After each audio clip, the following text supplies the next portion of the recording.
Shivaji park पासून टिळक भवनापर्यंत जाईपर्यंत हिंदुत्वाचा रंग विरलाय असं आशिष शेलारांनी दोन्ही ठाकरे बंधूंवरती टोला लगावला. त्याला सांगा राज ठाकरेकडे चहा प्यायला जाऊ नका. त्याला सांगा राज ठाकरेंकडे उगा चहा प्यायला जाऊ नका नाटक करायला. दोघांचे रंग पक्के आहेत.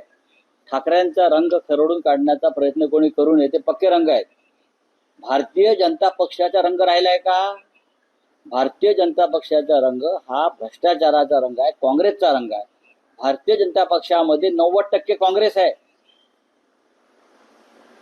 आणि राष्ट्रवादी काँग्रेस आहे की नाही हे शेलारांनी सांगावं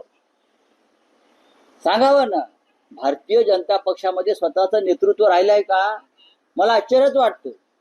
हे सगळे काँग्रेस आणि एनसीपीतून वगैरे आले लोकांना म्हणतात हे भाजपचे नेते आहेत. अरे कालपर्यंत आमच्या छत्राखाली होते सगळे आणि हा अमुक अमुक अमुक काँग्रेसचा आता शिवाजीराव कर्डिले वारले काल. भाजपचे नेत्यांचं निधन कसं काय?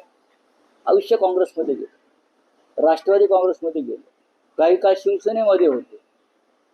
हे 90% लोक राष्ट्रवादी भारतीय जनता पक्षामध्ये, काँग्रेस राष्ट्रवादी शिवसेनेत स्वतःचं काय यांचं आहे? स्वतःची पोरं जन्माला घाला म्हणावं. दुसऱ्यांच्या पोरांना किती वेळ खेळवणार तुम्ही?